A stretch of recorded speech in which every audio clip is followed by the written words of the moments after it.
Hello and welcome to the Quibber channel. I am Jason, your host, and we're going to have a little bit of a rant against Rishi Sunak, the little shit that is in power at the moment, and how he is fucking targeting disabled people. I am officially diagnosed with being on the autistic spectrum disorder. I am officially diagnosed with bipolar. I am officially diagnosed with ADHD and officially diagnosed with PTSD. I am pretty much non-functioning outside my house. I have used computer games, virtual reality, and technology as a coping strategy. The medication didn't work for me in 2019. The therapy didn't work for me in 2019. In fact, it pushed me further and further towards end of my life, towards end of line. I had a plan.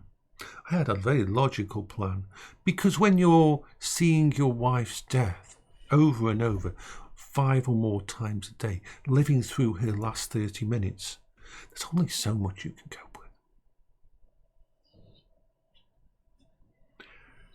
If I walk out the house and someone sees me and walks up to me and says hello, I will freeze up. I will want to say hello. I will want to shake their hands. I will want to ask them how they are. But instead, I will just lock up and be unable to move. And that's the base case scenario. See, I can walk out my front door and walk down the street and fall to the ground as my PTSD kicks in, and for 30 minutes I am pretty much out cold, catatonic on the floor as I live through that last 30 minutes of my wife's death. I don't leave my house, funnily enough. I haven't left my house.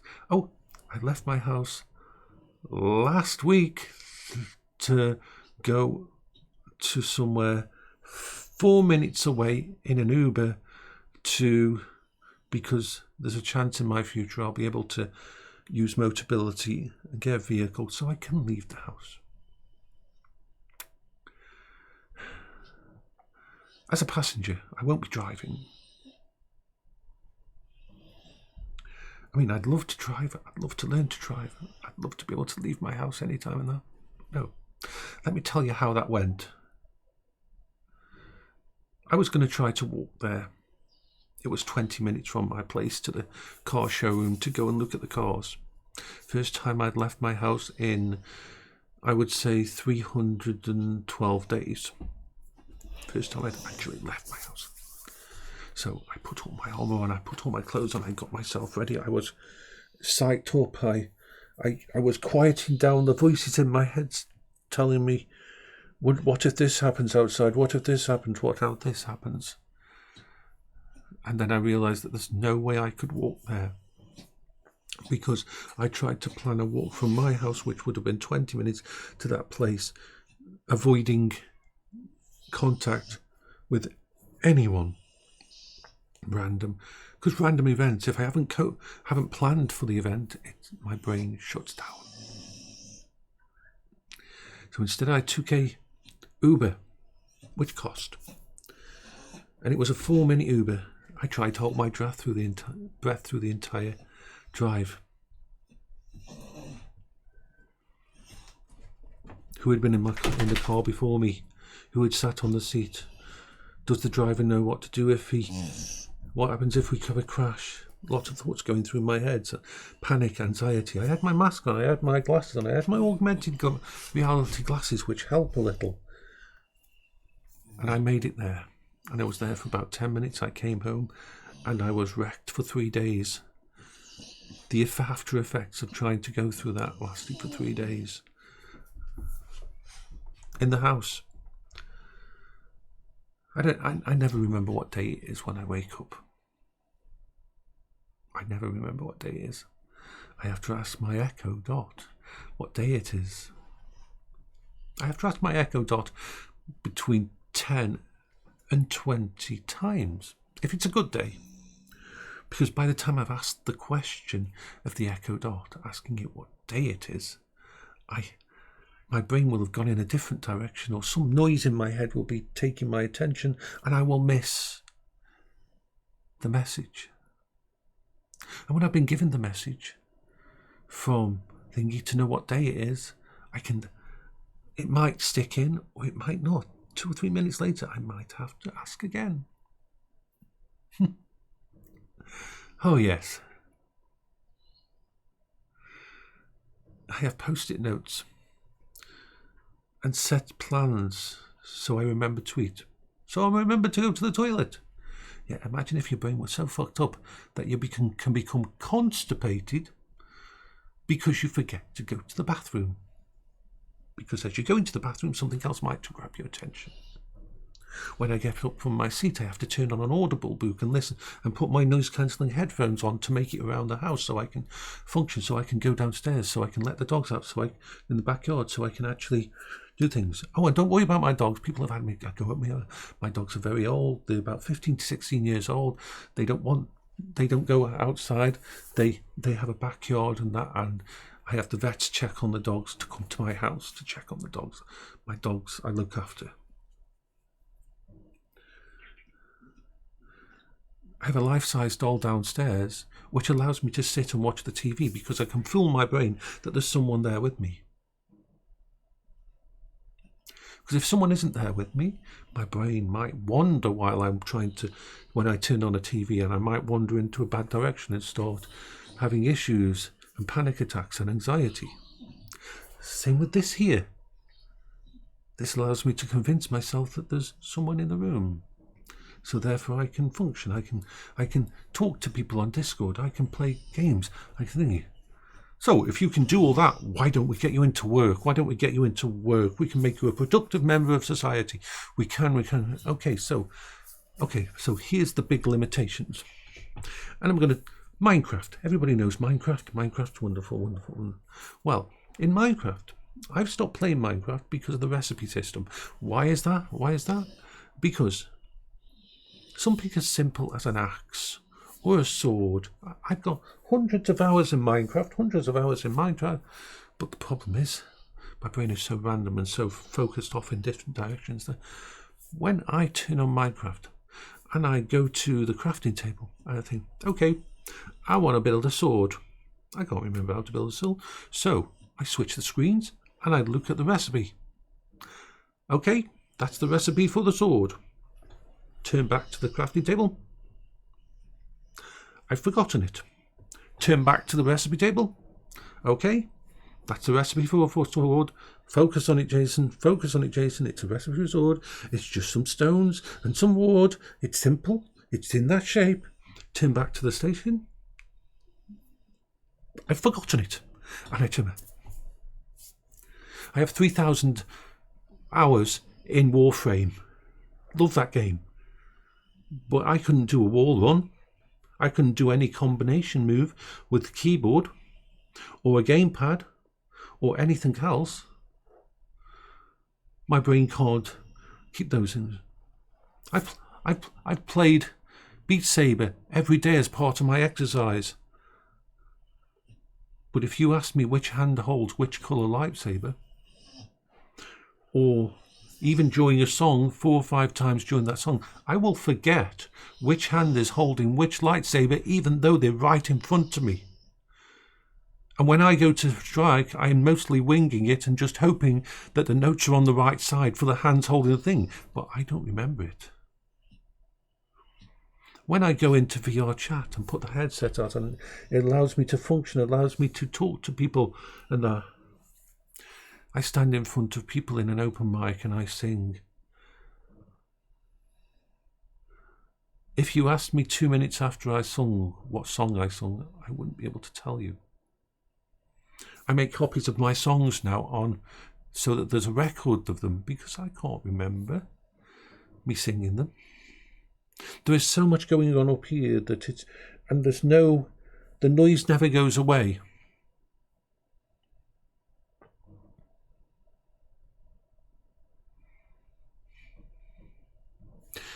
So please tell me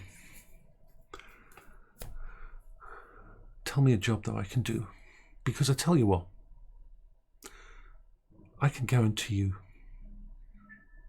that most of the people who are on disability don't want to be there. My wife was disabled.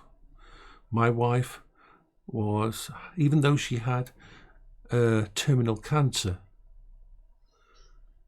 I had to convince her to go on disability, because no disabled person wants to be labelled like that. No disabled person wants to go through the hell that is trying to prove that you are disabled enough to have disability. Nobody wants to go through that and to know every couple of years you're going to get a letter through the post. Oh, by the way, we're going to review you. Even if it does go well, even if the person on the phone is the nicest person, the stress and anxiety that it puts on the person.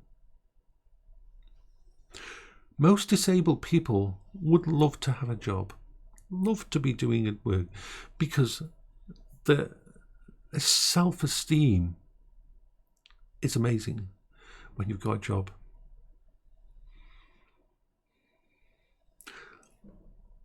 I'd love to have a weekend. My life's the same every day.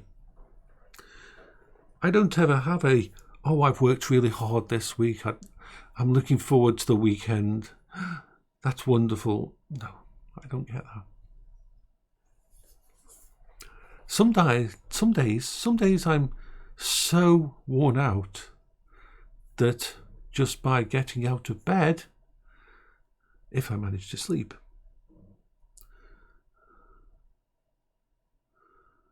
that's all I can cope with. Some days I walk down the stairs and my coping strategies don't work, and I sit down on the stairs and start to count the spots on the wall. And then I'll notice that 2 or 3 hours have gone past. Sometimes I'll just sit down in the middle of the room and my brain will just forget.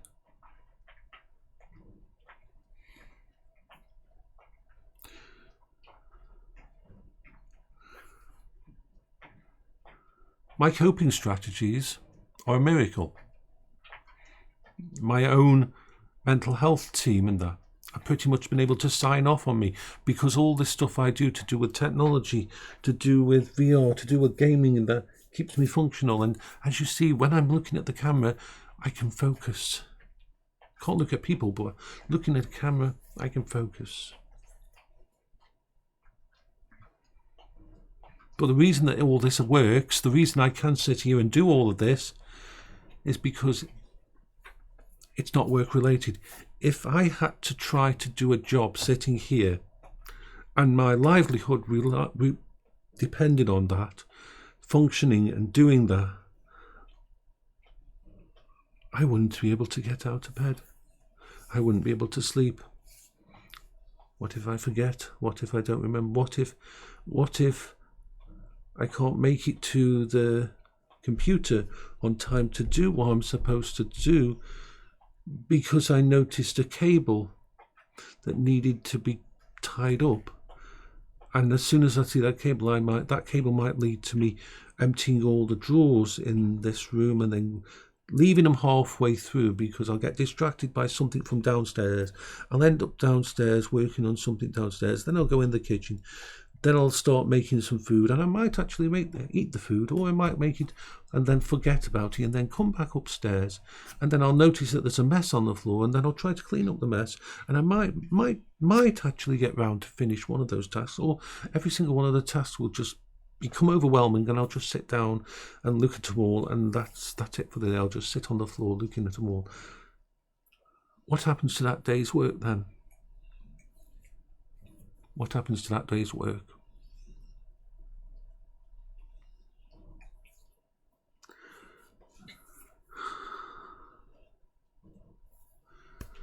Most of the people I've ever met who are disabled and on PIP and on the benefit system are not there through choice, are not there because it's a cushy life, are not there because They want to be. They're there because it's the only way they can function.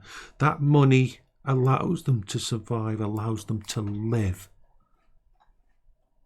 And they're the most vulnerable, depressed, anxious, scared people in the fucking country. And the little shit Sunak is using them as easy political. Oh yeah, you can say, spin this line where, oh, all the poor taxpayers paying this money to look after these people, and these people have got it better than you have, and they don't have to go out work, and they don't have to do anything. Yeah.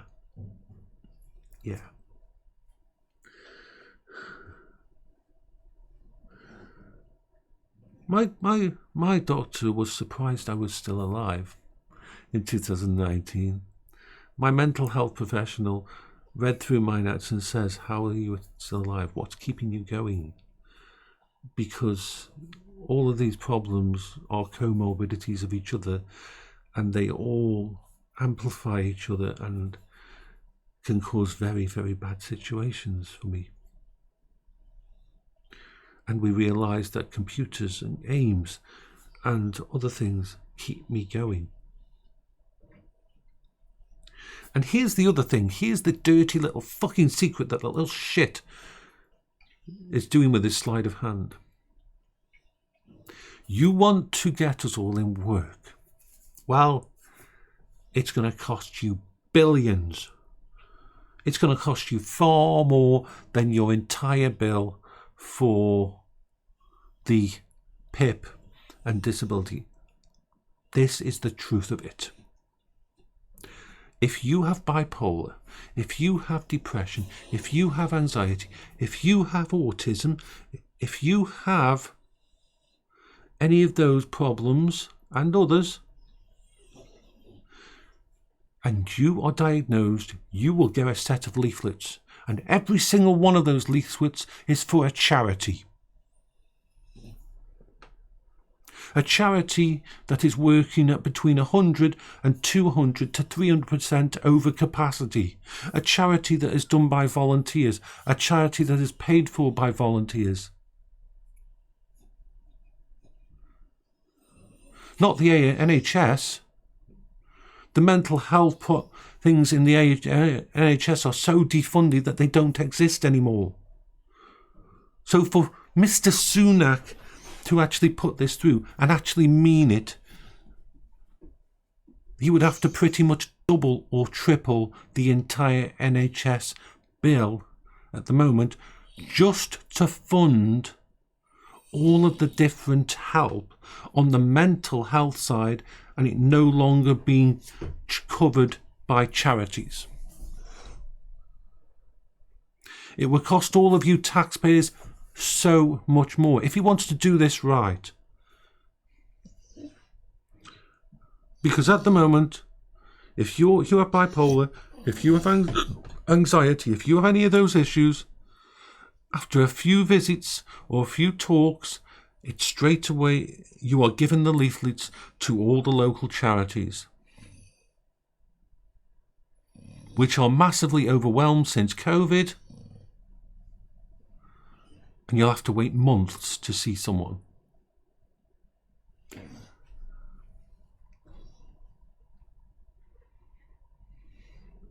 Charities, charities, charities. That's the big secret. This is just an attack, demonising disabled people and making it an easy shot for elections. And it doesn't even work, even if they did it. The amount of money they would have to spend, because they, for the last 20 fucking years, they've defunded the NHS so much that the mental health side, which was easier to defund than the actual physical side, doesn't exist anymore. We are in a really massive crisis when it comes to mental health. And the charities, they're working with nothing. And they're doing amazing jobs. But they are at breaking. They have been breaking point since COVID, at least.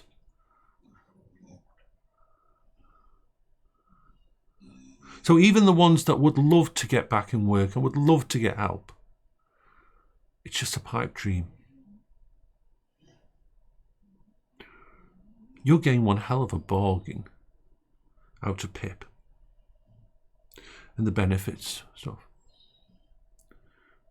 Maybe he should look at his own people who all seem to be corrupt and spending money they shouldn't. Maybe he should still focus on the fat cats in all the 1% businesses and the billionaires in there who have the loopholes so they pay no tax. Maybe that.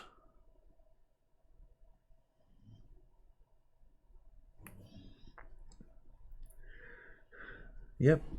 You know, I have to remember when I press stop on here, I have to straight away, I don't edit it because I can't edit these kind of things. If I tried to edit them, they would never go up. They have to be just raw.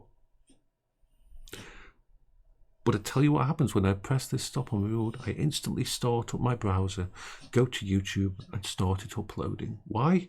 Because if I leave it for more than 30 seconds, I'll have forgotten what it was about. And I won't know what to put as a title. That's my life. And these little shits out there in the politics want to use me as target practice and a distraction from all the real crap they are doing. Rishi Sunak, you fucking suck. You do. You're a pussy.